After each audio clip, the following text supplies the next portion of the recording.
Comenzamos ya. Tiene la palabra el director del Real Instituto Elcano, Charles Powell. Muchísimas gracias y buenos días a todos. Gracias a quienes están aquí en la sala y muchas gracias también a quienes nos acompañan a distancia. Efectivamente, durante la próxima hora y cuarto vamos a hablar sobre la presidencia española del Consejo de la Unión Europea, que, como saben, comienza el 1 de julio y terminará en diciembre de este mismo año. Para hablar sobre la presidencia, sobre lo que esperamos de ella, sobre su propia naturaleza, también sobre el impacto posible de las elecciones que se han anticipado al 23 de julio, contamos con tres ponentes de excepción. En primer lugar, le daré la palabra a Ignacio Molina, que les hablará un poco sobre las presidencias españolas. También aportará un poquito de perspectiva histórica. Recuerden que esta es la quinta presidencia que ocupa España. La primera fue en el año 1989, apenas 3 años después de la incorporación de España a la Unión. A continuación hablará Judith Arnal, técnico comercial y economista del Estado, también investigadora del Real Instituto Elcano, que además de valorar en qué medida, como acabo de decir, las elecciones pueden tener un cierto impacto sobre la presidencia, hará especial hincapié en algunos de los temas económicos, de los grandes retos económicos a los que se enfrenta España y, en general, la Unión. Y, por último, last but by no means least, tenemos con nosotros a Ernesto Talvi, ex canciller de la República Oriental del Uruguay, que nos hablará sobre algunos de los aspectos externos, internacionales de esta presidencia. ¿Cuáles son los temas en los que querríamos que la Unión Europea pudiera avanzar durante este semestre, siempre en perspectiva española? Y Ernesto incidirá especialmente en la importantísima función que tendrá en todo este panorama América Latina, el protagonismo que tendrá América Latina en la agenda española de la Unión por motivos que él explicará mejor que nadie. Y sin más, cedo la palabra a Ignacio para que empiece a desbrozar este tema. Muchísimas gracias a todos de nuevo. Al finalizar sus intervenciones podremos tomar preguntas de la audiencia si quieren ustedes plantear alguna cuestión a nuestros ponentes. Muchísimas gracias de nuevo. Ignacio, adelante. Gracias, director. Buenos días o buenas tardes para los que sean muy rigurosos a todos y a todas. La verdad que es un gustazo estar aquí. Además, yo que soy alérgico, pues hoy estoy disfrutando doblemente. Hay quien le parecerá que el tiempo es regular. A mí me parece fantástico porque me gusta mucho la Feria del Libro y otros años lo paso mal. Este año, pues muy bien. Se puede respirar. Y ahora después haré mi adquisición de libros.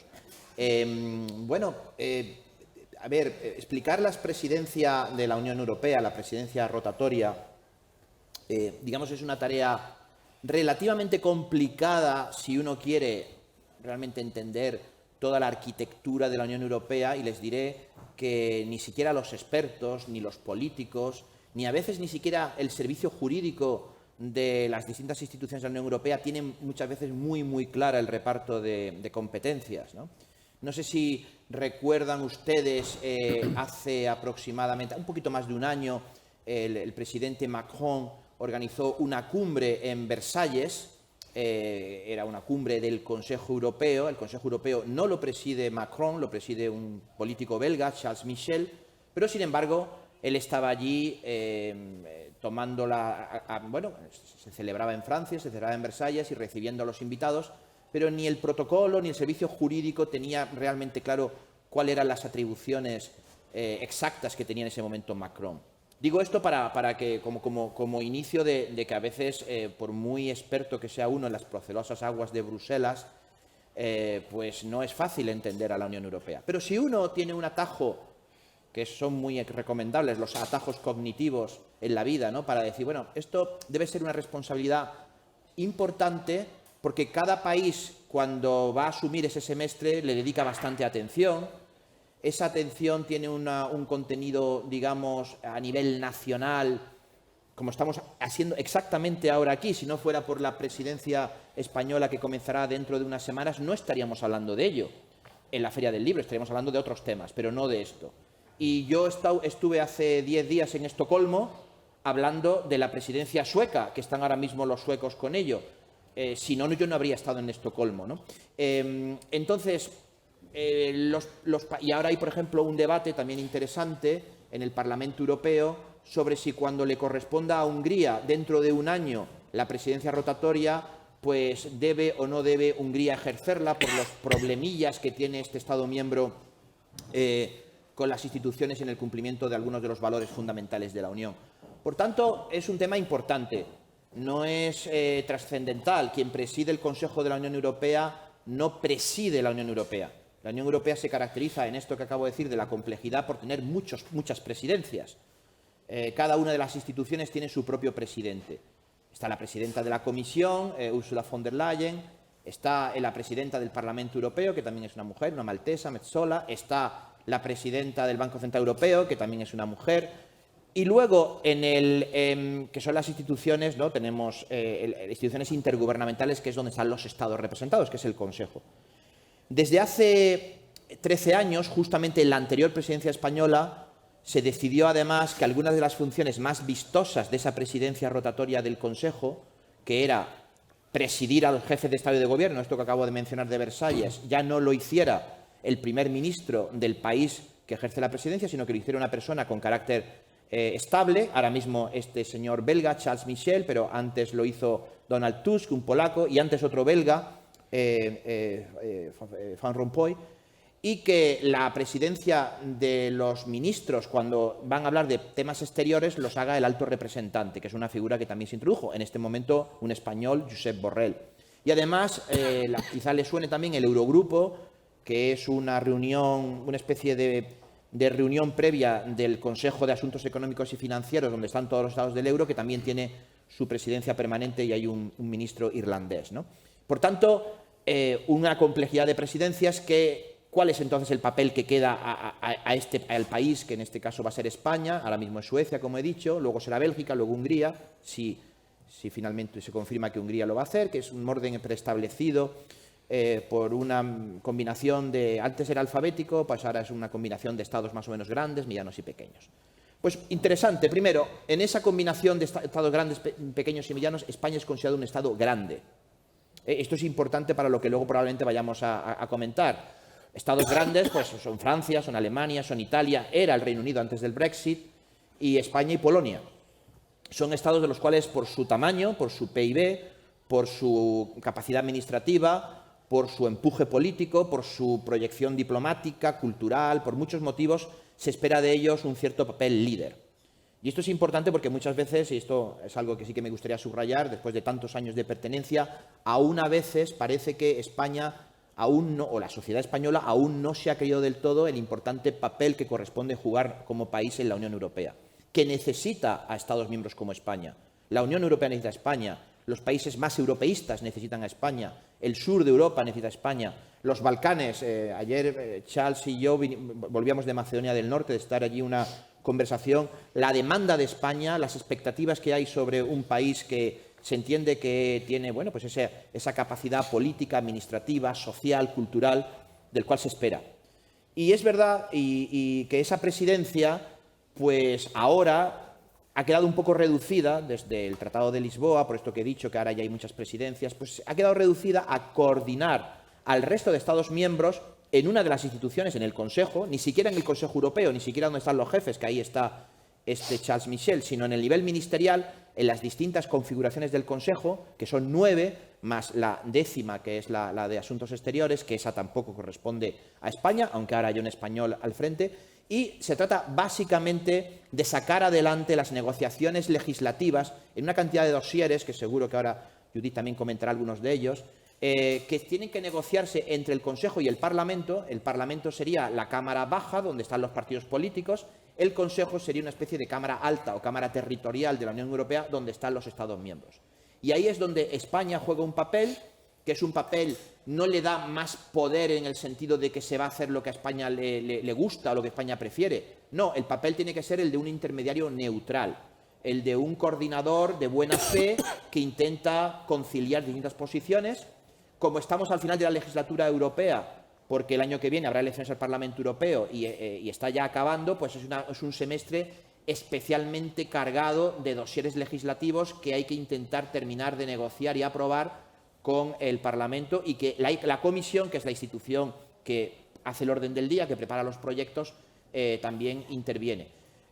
Ahora hablaremos, yo ahora me voy a callar para no extenderme más, sobre cuáles son los más importantes dosieres legislativos. Pero sí quería lanzar un par de ideas sobre por qué es importante la presencia más allá de esa labor, digamos, más técnica, más legislativa, más de honest broker, que trata de conciliar visiones, que es necesario expertos, sobre todo en Bruselas, en los grupos de trabajo y en las reuniones del Consejo, que conozcan conozcan, por supuesto, el contenido técnico y también las sensibilidades de los Estados miembros para conseguir las mayorías que hacen posible, o la negociación con el Parlamento Europeo que hacen posible que las normas se aprueben. Y es este elemento que he empezado a decir de este debate interno. Es una oportunidad muy grande para que los españoles reflexionemos sobre el papel de España en la Unión Europea y el papel de la Unión Europea en España. En este sentido, la presidencia española va a tener reuniones informales de muchos ministros por todas las comunidades autónomas.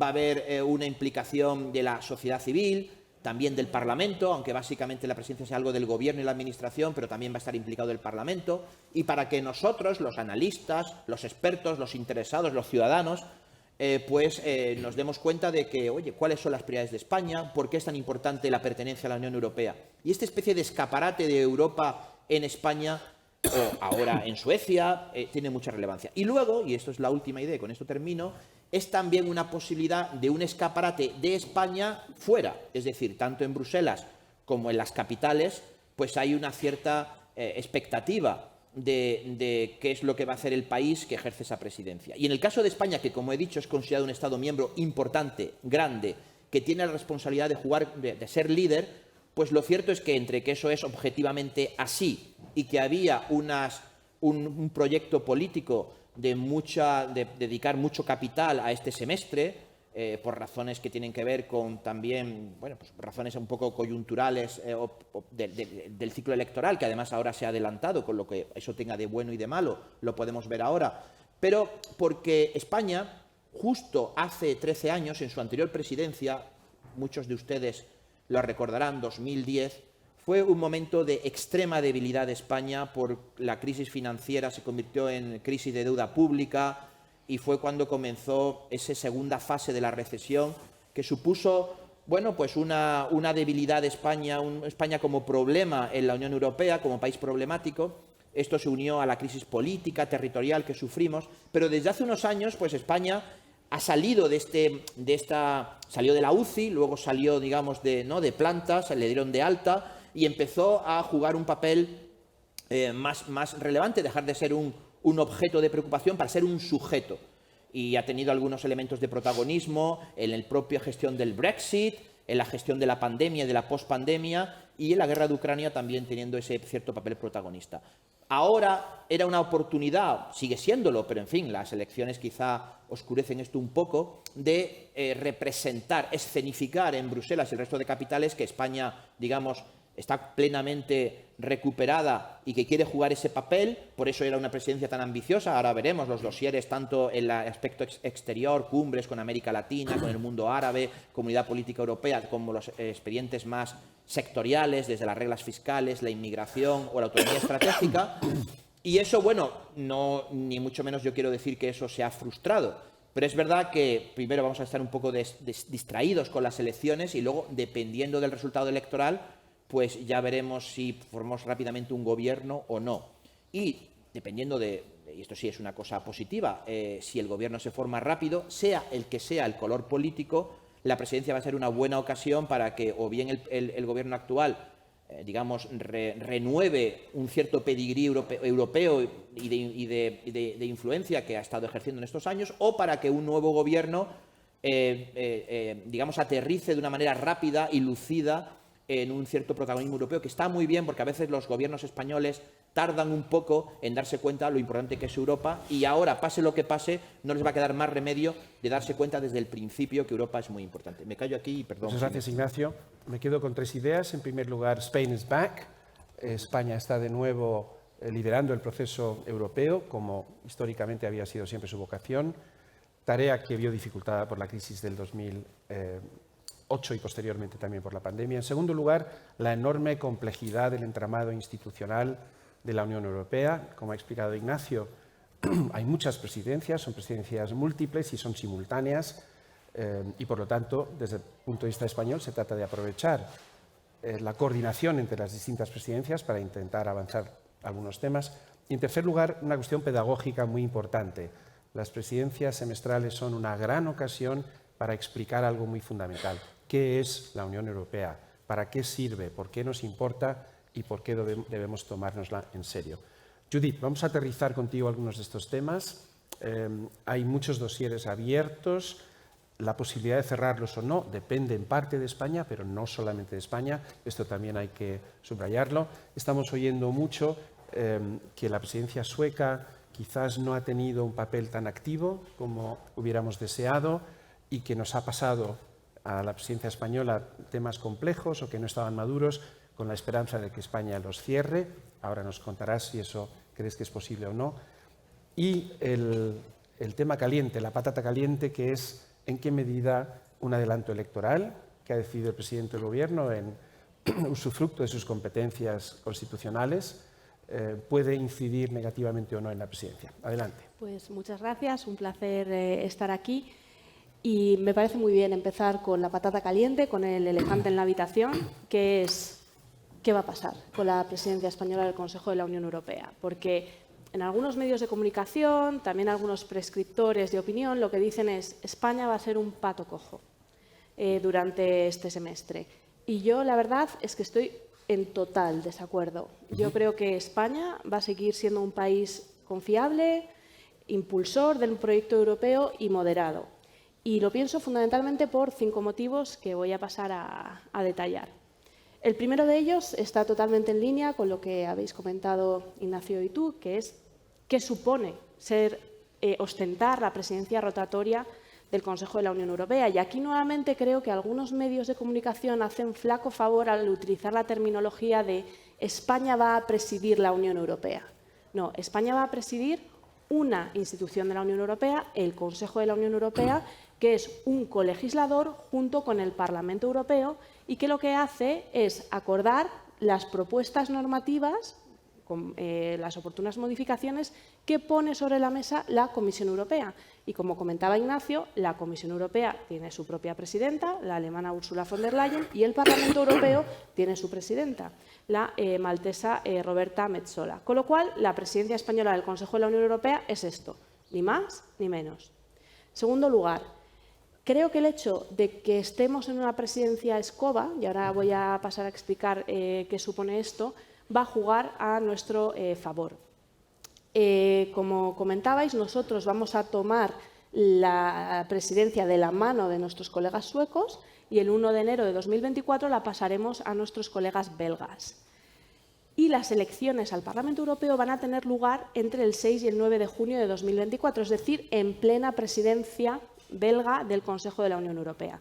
Esto, de facto, lo que implica es que el único momento para cerrar expedientes legislativos pendientes es la presidencia española del Consejo de la Unión Europea. Y creo que todos los jugadores que van a estar en torno a la mesa, los distintos Estados miembros, otras instituciones de la Unión Europea, son totalmente conscientes de ello. En tercer lugar, y también en línea con lo que decía Ignacio, el papel que España está jugando en la Unión Europea ha cambiado totalmente en los últimos 10 años. Es decir, yo recuerdo, y encima justo accedí a la Administración General del Estado en ese momento, el programa de asistencia financiera para la recapitalización del sector bancario español.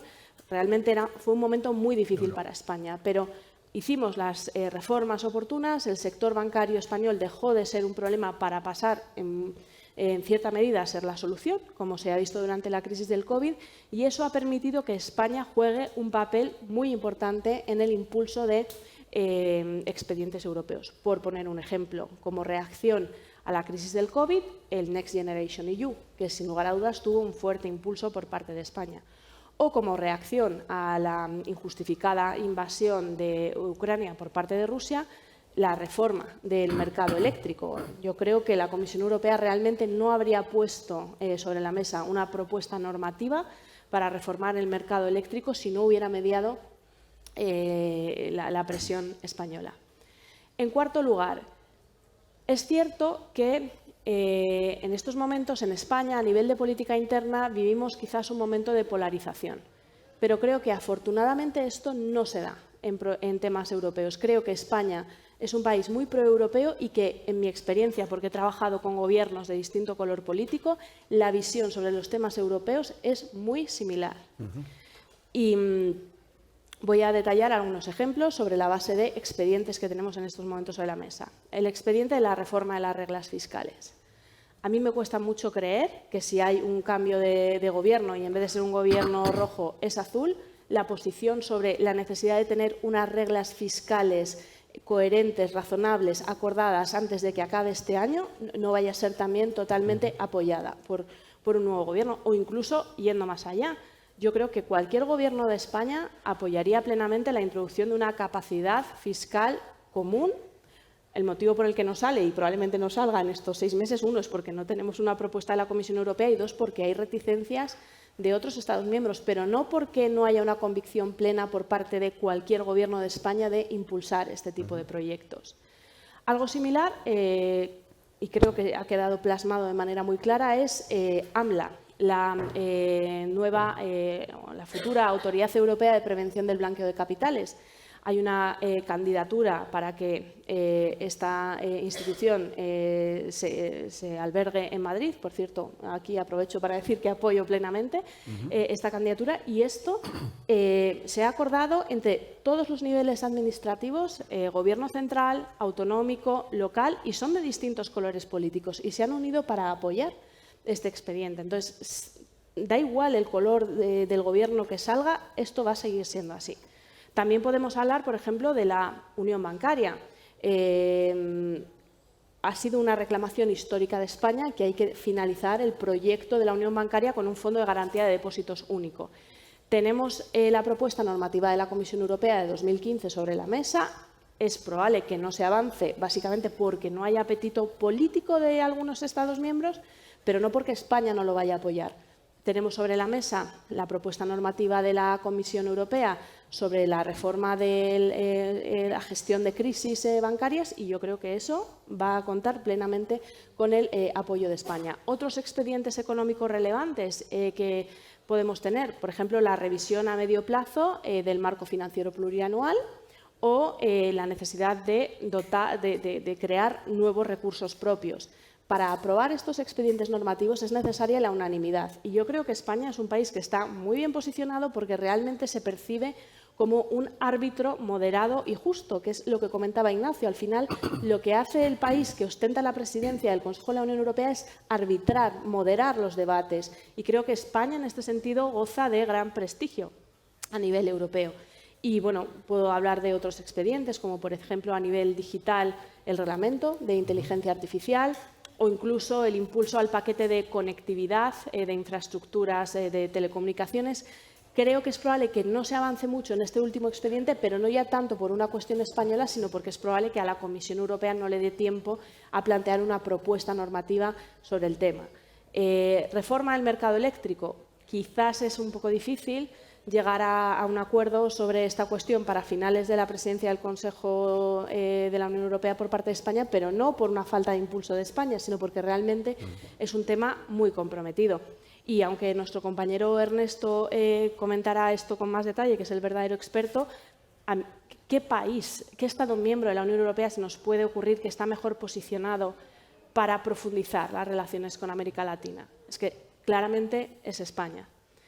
Y bueno, ya para terminar, creo que nada de todo lo que acabo de decir sería posible y no pretendo hacerme autobombo, pero sí que quiero hacer un reconocimiento a los cuerpos de altos funcionarios de la Administración General del Estado que, con independencia de posibles vaivenes políticos, van a estar ahí garantizando la estabilidad de las negociaciones y que éstas se moderan correctamente. Estupendo. Muchas gracias, Judith. Me quedo con 2 ideas. En primer lugar, el consenso básico que existe no solamente en la sociedad española, sino entre las grandes fuerzas políticas españolas en torno al proyecto europeo. En España no tenemos realmente euroescépticos, afortunadamente.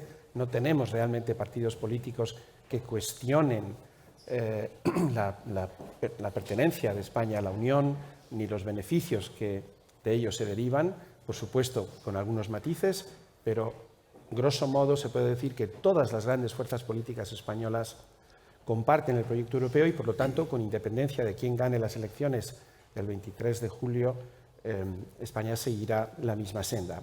Y me quedo también con esta última idea que comentaba Judith, que es muy importante y que a veces subestimamos, que es la continuidad que nos proporciona el hecho de que tenemos una gran administración pública.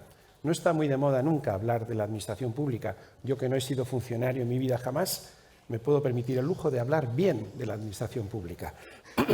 Y les garantizo, les aseguro que cuando nosotros como investigadores salimos a otros países, participamos en seminarios en otros países, percibimos por parte de otros actores europeos un gran respeto e incluso admiración por la calidad de nuestra administración pública. Y por lo tanto, estos servidores del Estado también garantizan la continuidad de las políticas públicas, incluso en tiempos de aparente turbulencia política. Ernesto, como tú bien sabes, la Unión Europea aspira a ser un actor global relevante. Esto es algo que a veces nos cuesta trabajo creernos a los propios europeos, quizás porque el propio proyecto europeo nació de unas circunstancias de la posguerra mundial europea muy distintas a la actual, ¿no? Pero no somos un Estado, no somos ni siquiera una federación, tampoco somos una potencia militar. Yo creo que somos una potencia normativa, como decía Ian Manners, aunque eso a veces algunos lo cuestionan. A mí me gustaba mucho la definición de la Unión como una superpotencia civil, definición de Johan Galtung, pero también eso quizás está en proceso de revisión a la luz, por ejemplo, y muy especialmente de la invasión rusa de Ucrania. En todo caso, es evidente que vivimos en un mundo multipolar, aunque sea que quizás de tendencia bipolar debido a la creciente rivalidad entre China y Estados Unidos, y la Unión Europea obviamente debe aspirar a ser uno de esos polos. ¿Cómo ves tú esta dimensión del devenir europeo bajo presidencia española en los próximos 6 meses más allá? ¿Y cómo ves en particular esta cuestión a la que se ha referido ya Judith, que es la posibilidad de estrechar nuestras relaciones con América Latina, aspecto al que tú has dedicado tantas horas de tu vida? Adelante. Bueno, muchas gracias, Charles. Gracias a todos por estar aquí. Lo que dice Charles es bien importante porque hay 3 grandes bloques económicos hoy en la economía global. Estados Unidos, que es el mayor, y después 2 bloques de tamaño similar y muy cercano al de Estados Unidos, que son China y la Unión Europea. Y hablo de bloques porque la Unión Europea, como tú decías, Charles, no es ni un país ni una federación, es una superpotencia civil. Y ahora yo voy a insistir en ese tema. Entonces, la Unión Europea tiene un rol muy, muy importante que jugar en el concierto global. Más aún en tiempos en los que se está hablando de la autonomía estratégica. Ahora, lo que ustedes se van a preguntar inmediatamente es, como decimos en Uruguay, ¿qué pito toca América Latina en todo esto? Bueno, déjenme decirles que América Latina como región es de 5 trillones de dólares americanos, algo de lo que uno no tiene idea cuando se lo mencionan, pero eso es más grande que Alemania, más grande que la India, o sea que es un espacio económico de una extraordinaria dimensión y de extraordinaria importancia. Y además un espacio económico que por su historia y sus credenciales democráticas está dispuesto y bien dispuesto a tratar de integrarse estratégicamente con un jugador, el único, que está hoy en el mundo tratando de promover una coexistencia global basada en reglas, no en la ley del más fuerte. En esa suerte de bipolaridad entre Estados Unidos y China, entonces estamos convergiendo lentamente hacia la ley del más fuerte la Unión Europea es la única fuerza en el mundo que hoy protege ese acuerdo, ese orden liberal multilateral, al que América Latina adhiere de una manera enfática. O sea que hoy los lazos estratégicos están mucho más cerca de lo que solían estar en el pasado. Ahora, ¿cuál es la llave para una integración profunda con América Latina? La llave es el Tratado Unión Europea-Mercosur, que se está negociando hace 20 años y que estuvimos a punto de finalizar en el año 2020 y por algunos obstáculos de último momento no se terminó por concretar. Entonces, para nosotros es absolutamente fundamental que ese acuerdo sea revitalizado en la agenda europea y, por ende, como decía Judith, España en ese sentido va a jugar un rol muy fundamental porque además tiene un interés estratégico en hacerlo. Entonces, ¿qué es lo paradójico? Ustedes saben que la Unión Europea tiene acuerdos comerciales con México, con Centroamérica, con el Caribe, que son sumamente americanos, sumamente gringos, como decimos en América Latina. O sea, todas sus relaciones, las del comercio, las de inversión, las financieras, las militares, las humanas, están íntimamente conectadas con Estados Unidos.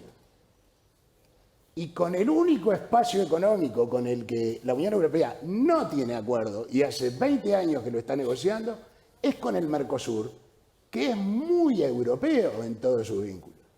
Miren, las inversiones europeas en el Mercosur son más del doble de las de Estados Unidos y China sumadas. Es por lejos el proveedor de productos y servicios de alta tecnología en el Mercosur, y el Mercosur, a su vez, es un gran vendedor de productos de alta tecnología a la Unión Europea. A la China le vendemos productos primarios y recursos naturales. No le vendemos productos de alta tecnología. El Mercosur es el que envía hacia Europa. Europa es el principal destino de nuestros turistas. Europa es el principal destino de nuestros estudiantes que estudian en el extranjero. Europa es el principal destino de nuestros migrantes. Europa es el principal abastecedor, pero por varios cuerpos, de equipamiento militar. Entonces, a veces me pregunto si es que no concretamos lo que tenemos que concretar porque los lazos ya son tan fuertes que parece que no fuera necesario. Entonces, lo que tenemos que tener en cuenta es que sí es necesario, porque ¿qué es un acuerdo de asociación del tipo del que se plantea entre el Mercosur y la Unión Europea? Es darnos normas, instituciones, procedimientos, reglas para poder dialogar, intercambiar, para que las inversiones vayan y vengan y se sientan protegidas, que los mercados estén abiertos.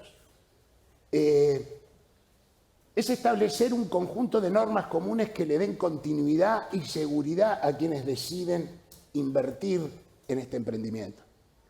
Miren, si tuviéramos éxito de firmar este acuerdo Unión Europea-Mercosur, la Unión Europea tendría acuerdos comerciales y de asociación con el 94% del PIB, como se dice acá, nosotros decimos PBI, así que ya ven, las diferencias idiomáticas son dramáticas.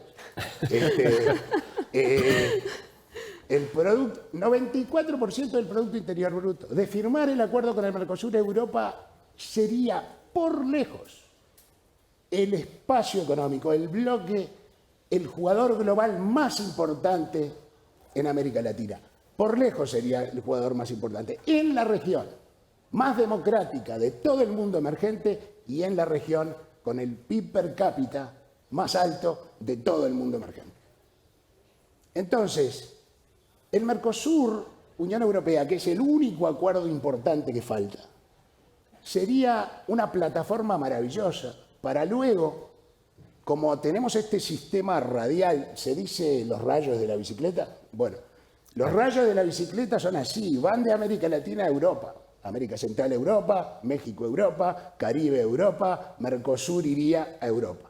Entonces, no dialogamos entre nosotros, es entre Europa y todos estos bloques. Si nosotros, ante el impulso de un acuerdo Unión Europea-Mercosur, sumado a todos los acuerdos que ya existen, lográramos entrelazar, armonizar, hilvanar estos acuerdos con estándares comunes, procedimientos comunes, procedimientos aduaneros comunes, en fin. Entonces, el potencial de crear un espacio económico integrado entre la Unión Europea con los países de América Latina y de los países de América Latina entre sí con las mismas reglas acordadas con la Unión Europea. Entonces, es de un potencial absolutamente extraordinario, extraordinario. Realmente el beneficio mutuo para las dos regiones sería enorme. América Latina y la Unión Europea son tremendamente complementarias.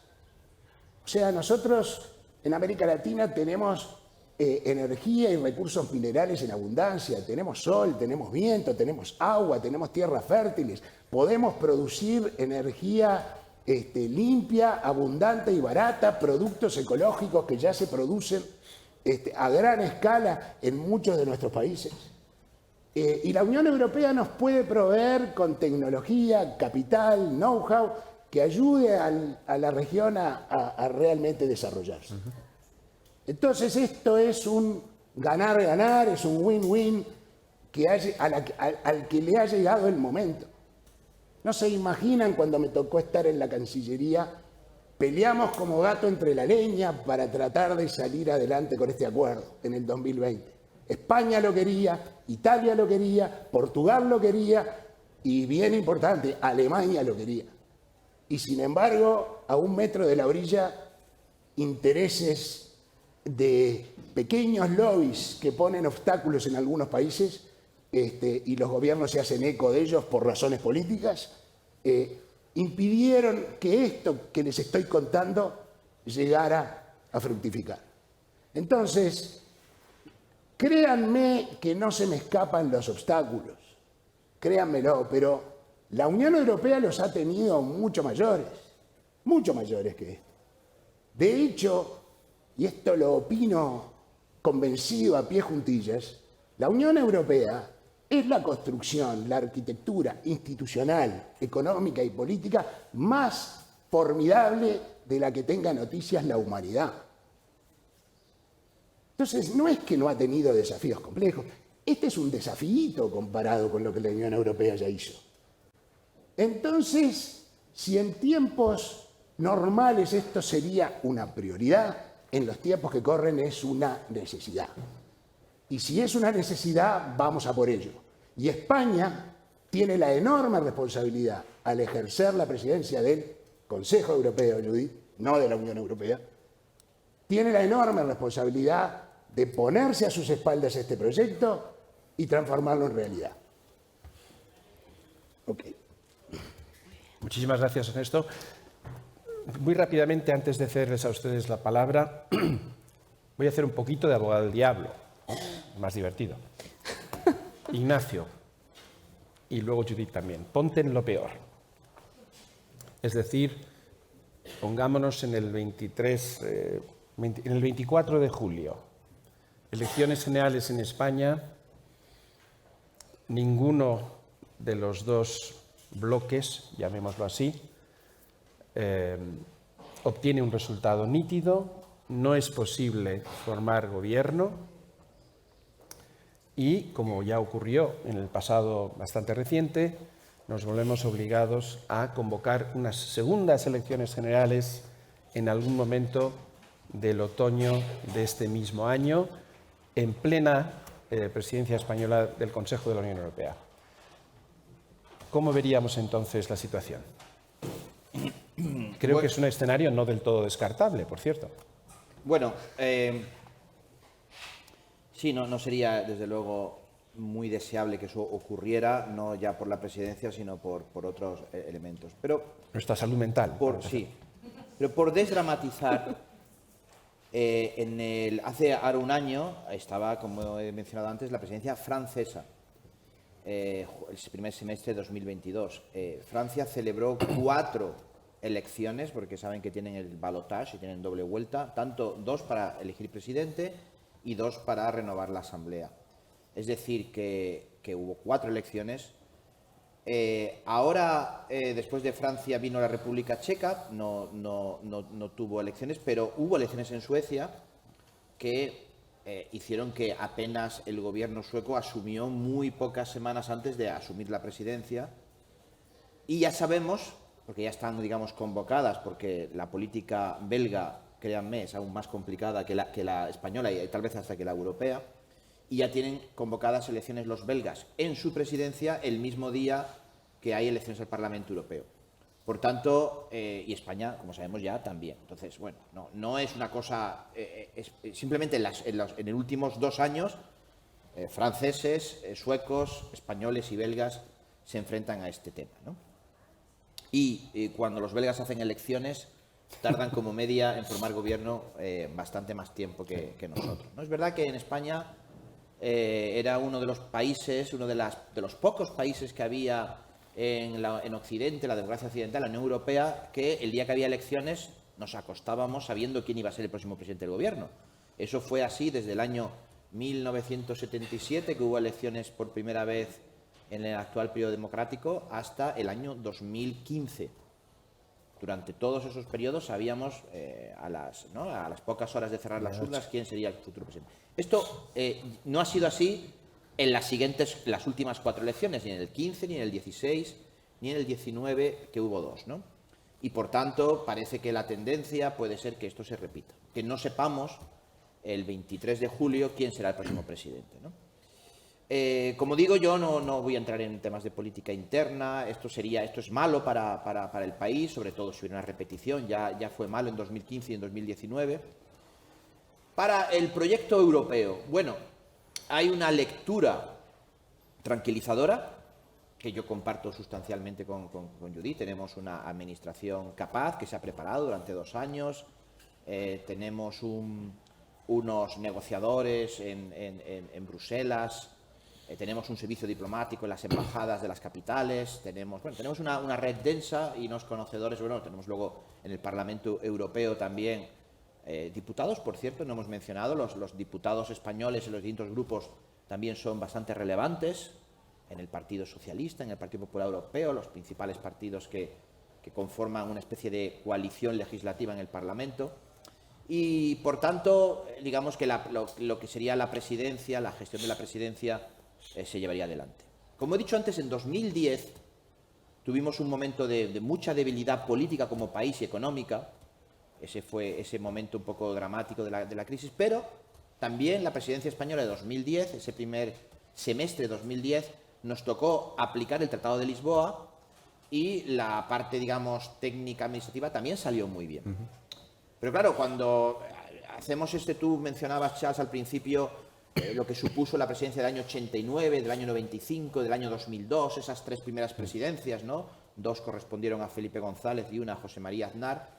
Fueron esas presidencias donde, junto al trabajo, por decirlo así, de carácter más técnico, la primera fue, digamos, muy bisoños, apenas llevábamos 3 años en las comunidades europeas, pero luego la presidencia del 95 de González, o del 2002 de Aznar, cuando uno la mira, pues el elemento político de presidentes de la talla de González o Aznar empujando grandes decisiones, ¿no?, sobre el proceso de Barcelona, el marco financiero, las euroórdenes y la cooperación en justicia interior, bueno, una serie de elementos que, bueno, podríamos... Esa parte, si no hay un gobierno, pues obviamente no va a estar ahí. Y es una lástima porque es una oportunidad perdida, ¿no? Haremos un buen trabajo técnico, administrativo, coordinador, pero es una lástima porque a los españoles, que todavía no nos hemos creído del todo que España es un actor relevante y que además seguimos pensando que aún estamos, por la crisis esta tan dura que nos golpeó, todavía estamos un poco como un país reactivo, en Europa, que no lidera, sino que más bien es un receptor de las distintas directrices más o menos directas que nos vienen de esos supuestos. Esto fue un hallazgo de un ministro de Hacienda, ¿no? De esto de los men in black, ¿no? Los hombres de negro. Todavía tenemos esta un poco... Esto era la oportunidad de decir, esto ya se ha acabado y España no es un receptor de directrices o de reformas que tiene que implementar, sino que es un país que... Y eso... pues esa escenificación de esa potencia no se va a dar. Y para nuestros socios y para Bruselas, que también era la idea, ¿no? España, por fin, empujando políticamente, pues también un poco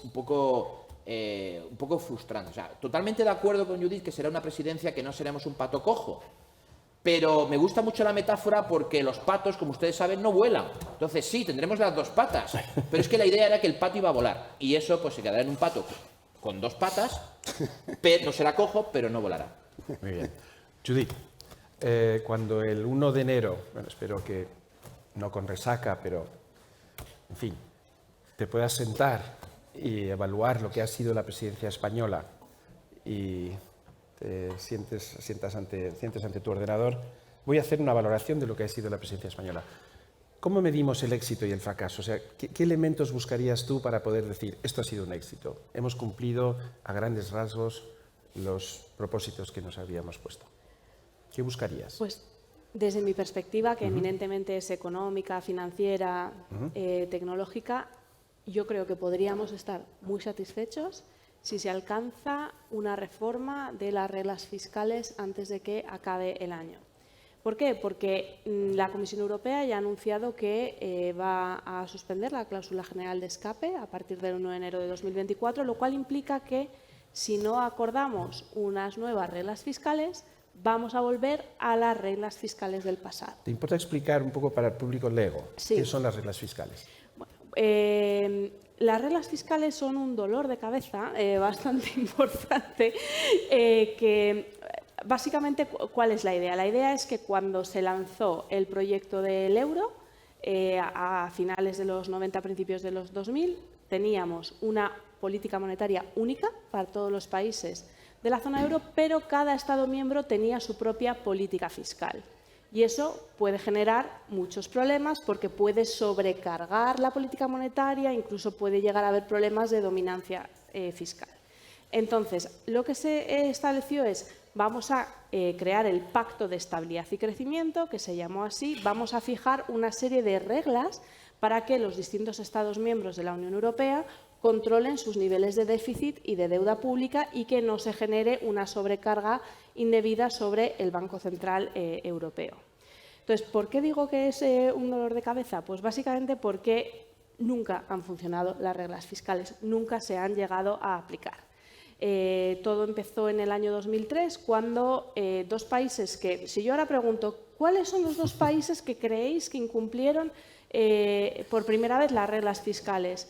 Seguro que mucha gente dice, bueno, los que estáis aquí supongo que os lo sabéis, pero muchos dirían, pues Italia, Grecia, España, pues no, fueron Alemania y Francia. Entonces, bueno, se vio que no funcionaba, se introdujo una reforma de las reglas fiscales en el año 2005 que supuso muchísima complejidad. Se vio otra vez que las reglas fiscales no habían funcionado porque se desató la crisis de deuda soberana en la zona euro, entonces se llevó a cabo una nueva reforma de las reglas fiscales en el año 2011 y durante esta última década hemos visto otra vez que no funcionan.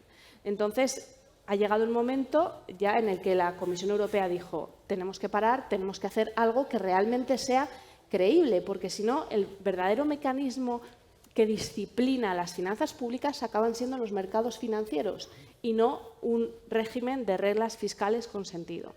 Entonces, aquí se produjo algo que a mí me parece un evento cósmico galáctico y es que España y Países Bajos firmaron conjuntamente una posición común para la reforma de las reglas fiscales. ¿Y por qué digo que me parece galáctico? Porque tradicionalmente, y yo he trabajado mucho en temas europeos, si España decía A, los Países Bajos decían Z, o sea, por definición. Y esta es la primera vez que realmente se ha podido poner sobre la mesa un papel conjunto con una serie de principios comunes. Y de hecho yo creo que esta casa moderó de la mano de su presidente un debate esta misma semana entre la ministra de Finanzas holandesa y la vicepresidenta Calviño. Entonces, creo que esto sería un verdadero éxito, porque puede existir la tentación por parte de algunos Estados miembros de no acordar una reforma a las reglas fiscales porque saben que la opción por defecto es volver a las anteriores. Entonces, si no les gusta lo que se está pactando, no les gusta por dónde van los debates, dicen, bueno, pues nosotros aquí arrastramos los pies, que sabemos que el 1 de enero volvemos a lo anterior. Entonces, si España consigue que haya un acuerdo para reformar las reglas fiscales, estaré muy satisfecha y será un verdadero éxito. ¿Qué nos jugamos si no hay ese acuerdo, España como país? No creo que España se juegue nada de manera individual, creo que se lo juega toda la Unión Europea. Es volver a un marco que sabemos que no ha funcionado, que no es creíble y que va a volver a haber incumplimientos. Muy bien. Muchas gracias. Ernesto, has hablado con gran entusiasmo de la necesidad de un acuerdo UE-Mercosur, que creo que todos compartimos. Ahora bien, cabe preguntarse si las virtudes potenciales de este acuerdo son tan evidentes, ¿por qué diablos no hemos sido capaces de sacarlo adelante? Te has referido a ciertos lobbies que actuaron sobre todo en un país que no has mencionado, pero que fue Francia, en el caso europeo. En el caso latinoamericano, pensábamos que la reelección del presidente Lula de Brasil y la salida de Bolsonaro facilitaría un acuerdo, pero últimamente estamos leyendo en prensa que el presidente Lula tampoco parece estar muy por la labor. Yo sé que eres un hombre serio, padre de familia, no te gusta apostar, pero si tuvieras que apostar, ¿qué probabilidades hay de que realmente seamos capaces de firmar el acuerdo UE-Mercosur antes del 31 de diciembre? Yo siempre digo que el futuro no existe. El futuro es lo que seamos capaces de construir. Así que no me pregunto nunca qué posibilidades hay. La posibilidad es lo que nosotros hagamos de ella. Entonces, va a haber que trabajar muy duro, pero sobre una base muy sólida. Porque normalmente hablamos de gobiernos. Entonces, Lula hay que saber decodificarlo. Es decir, su discurso y sus acciones no siempre coinciden. Es muy buen político. ¿Tá? Entonces, él está negociando. Cuando decir, no, esto así como está, a nosotros no nos interesa, él está tratando de ponerse en una posición de fuerza. Así que no me preocuparía tanto por la retórica.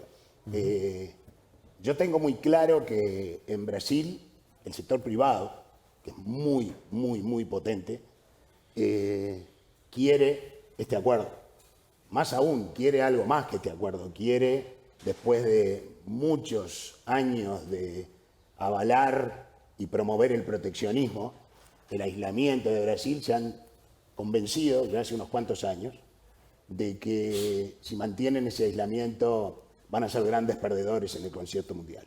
Así que hay una presión enorme de parte del sector privado para concretar este tipo de acuerdos. A mí... Perdona, ¿Brasil sería el único escollo? No, el escollo... ¿O hay otros que se esconden detrás de Brasil? No. Diría que Brasil hoy porque es esto quien es un juego... lleva la voz cantante por su tamaño. Claro. Uruguay lleva la voz cantante, pero en las sombras. Estoy haciendo una broma, pero no tan broma. Uruguay a nivel de posicionamiento, a pesar de su pequeñez, a nivel de posicionamiento, tiene mucha influencia porque es muy respetado.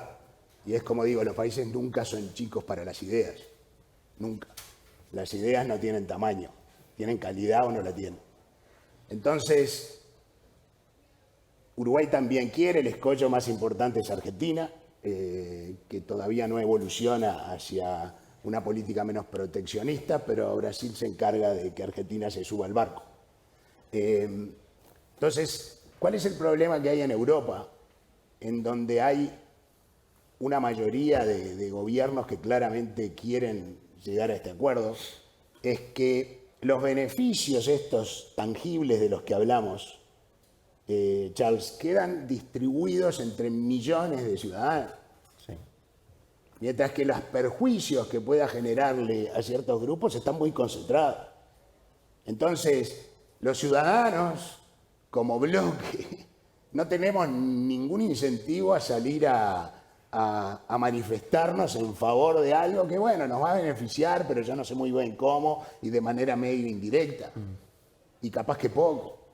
No lo vemos con claridad, o si lo vemos tampoco creemos que es demasiado grande, mientras que el que tiene que perder, entonces, porque es un agricultor que va a sufrir la competencia, entonces ese sí tiene un incentivo para hacer un lobby muy activo. Entonces, de lo que se trata de manejar con inteligencia es que los que vayan a perder en el proceso, desactivar esos obstáculos, muchas veces requiere de transferencias y subsidios para tratar de evitar que los que pierdan efectivamente pierden, pero que se permita que la ganancia social que se produce para unos y otros, América Latina y Europa, pueda prosperar. Entonces, estas cosas para nada son imposibles. Yo confío en que los sectores privados van a ejercer una presión lo suficientemente grande para que se busque una arquitectura, porque hay que buscarla, una arquitectura política, económica que permita desactivar estos bloqueos. Muchas gracias. Hemos hablado hoy sobre todo en la perspectiva de los acuerdos de libre comercio, que es de lo que estábamos hablando ahora.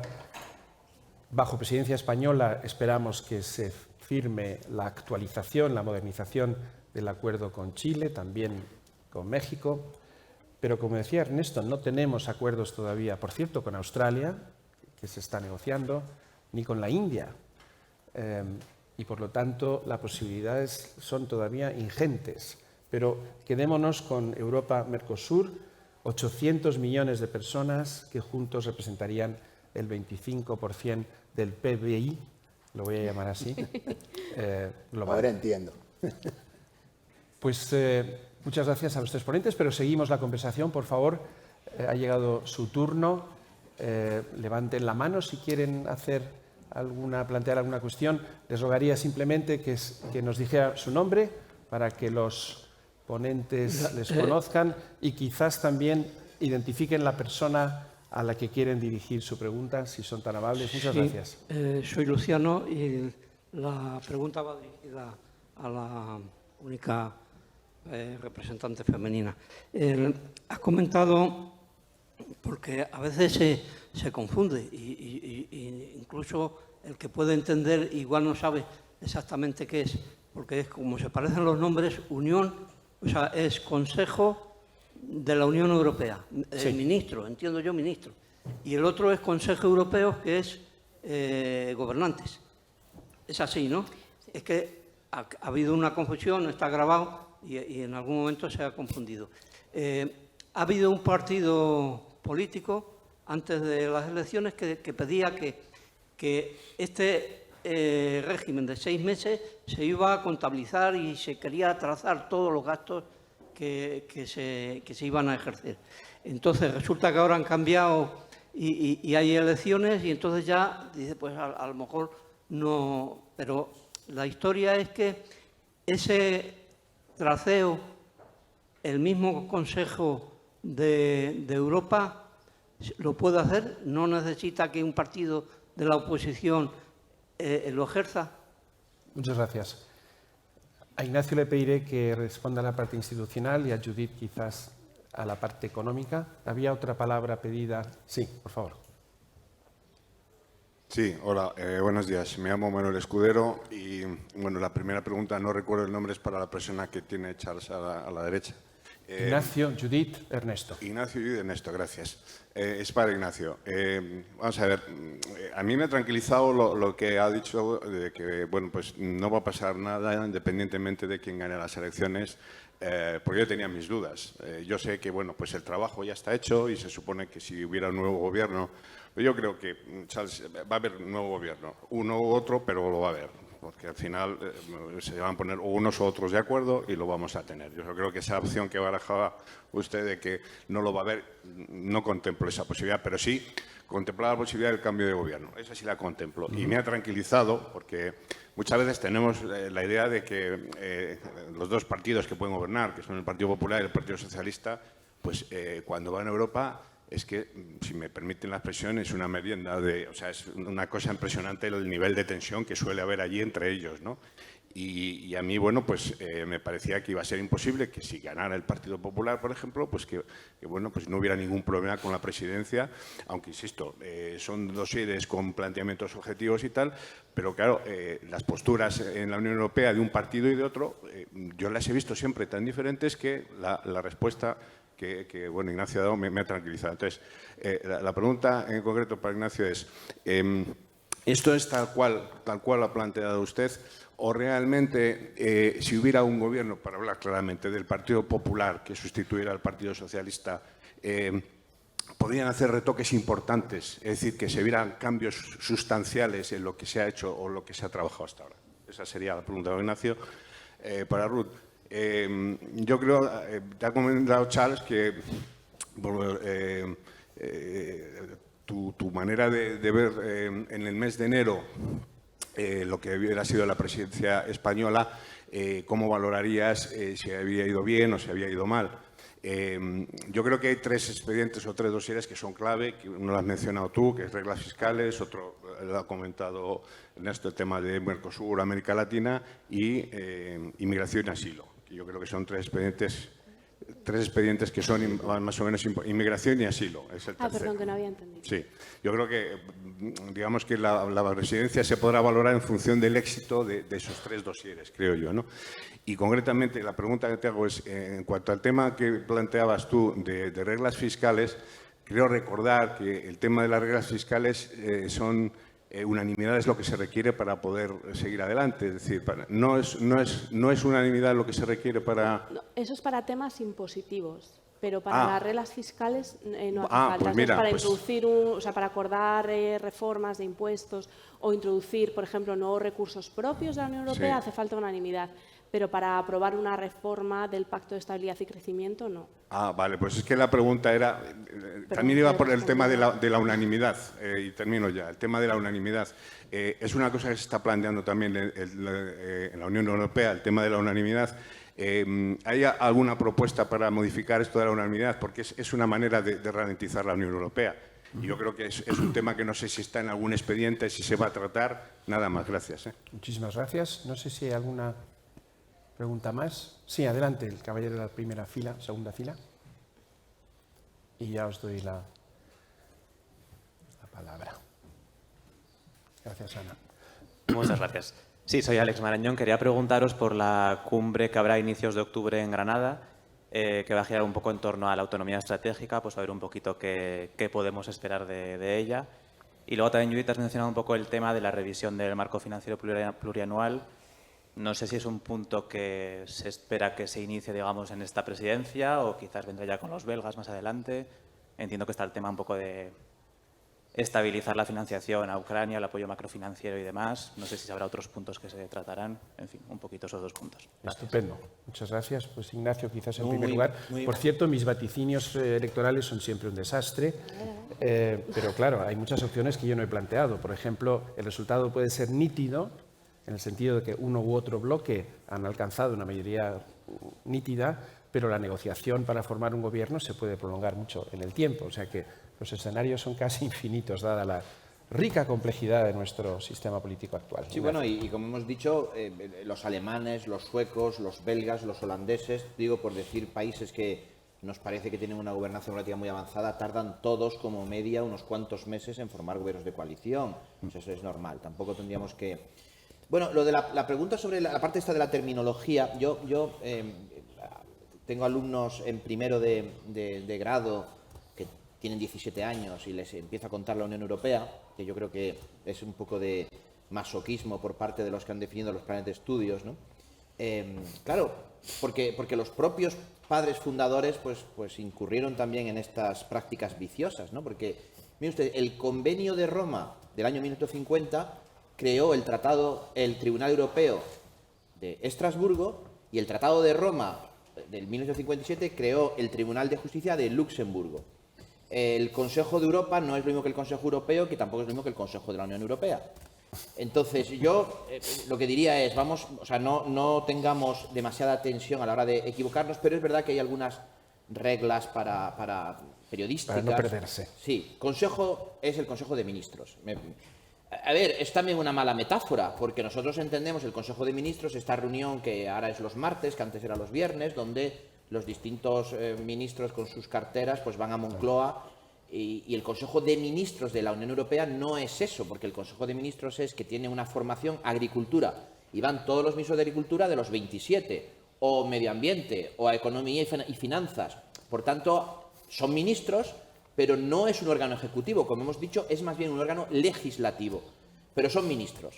Y cuando se reúnen los jefes, todo el mundo sabe la distinción entre el que es jefe y el que no es jefe, y eso lo tiene todo el mundo bien claro, ya no es un Consejo de Ministros, es el Consejo Europeo. Pero ¿podrían haber elegido un nombre más bonito? Sí, es verdad, o más distintivo, pero es así. Y luego está el Consejo de Europa, que es una organización internacional que, como he sugerido antes, se dedica fundamentalmente a los derechos humanos, que tiene otra sede, que es Estrasburgo, aunque el Parlamento Europeo, cuya sede está también en Estrasburgo, para complicar más las cosas, abrió una nueva sede en Bruselas, que es donde está la Comisión. Y dirán ustedes, ¿y el Consejo? Sí, pero depende del mes del año. El Consejo se reúne en Luxemburgo, que es donde está el Tribunal. En resumen, no tengan muchos nervios con esto. Presidimos, como se ha dicho, el Consejo de la Unión Europea, el Consejo de Ministros, y a los jefes de Estado y de Gobierno les presidirá Charles Michel, el Consejo Europeo, pero en Granada, como ya pasó con Macron en Versalles, Pedro Sánchez o Núñez Feijóo estarán en la puerta de la Alhambra recibiendo a los líderes. ¿Qué esperemos de esa reunión? Y también troca un poco con la pregunta. Yo creo que si tenemos a Pedro Sánchez, parece que es bastante claro, ¿no? Porque esta es una presidencia que ha preparado su equipo. Pero fíjese, esto de la democracia tiene estas cosas tan maravillosas, la democracia, que es que el equipo de Pedro Sánchez ha estado trabajando durante 2 años de manera muy entusiasta para a lo mejor conseguir que luzca el líder de la oposición.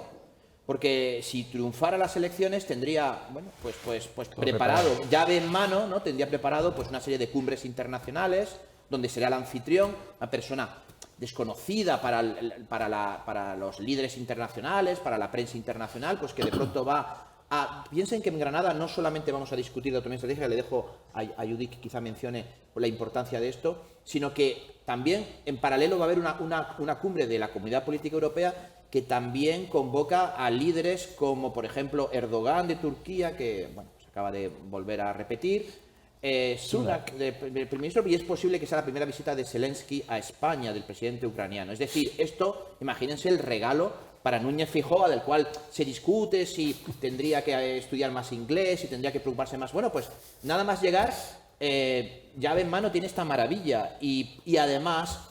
y esto sí lo ha dicho Judith, es verdad que hay un consenso, hay distintos matices, porque la democracia también son matices, pero es verdad que en un país donde nos peleamos por prácticamente todo, a veces cosas un poco irrisorias, las grandes cosas importantes, que es la política europea, hay un consenso de fondo, nos ha venido muy bien en estos años, y yo creo que aunque hay alguna voz discrepante sobre esto, pues sí que es bueno saber que pase lo que pase ese enero o en agosto o en septiembre, cualquiera de los dos presidentes del gobierno van a ser europeístas y van a tener claro que para España es importante Europa y que para Europa es importante España.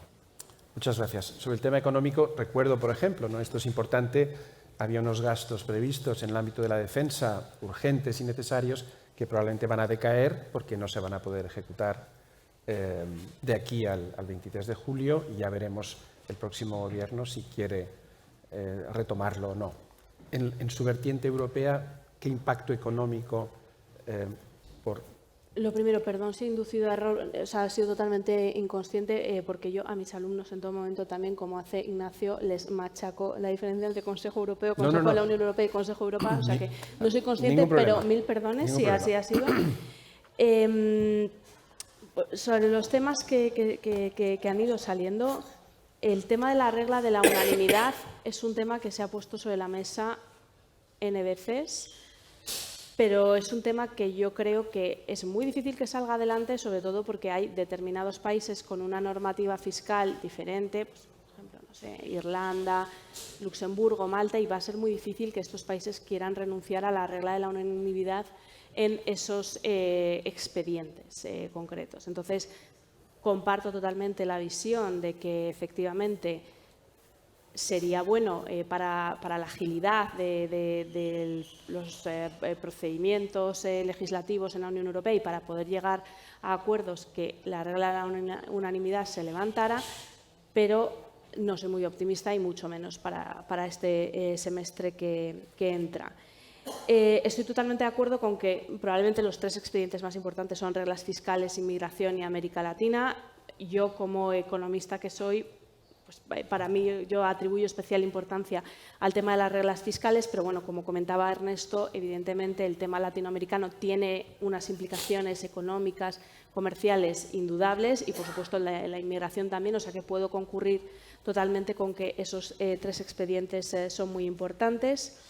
Sobre el tema del marco financiero plurianual y, ligado con esto, los nuevos recursos propios, entiendo que la Comisión Europea va a presentar su propuesta normativa para nuevos recursos propios en el segundo semestre, con lo cual va a ser especialmente complicado llegar a un acuerdo porque, como sabéis, primero el Consejo de la Unión Europea tiene que adoptar su enfoque general, en paralelo el Parlamento Europeo y luego ya empiezan los trílogos para llegar a una posición común.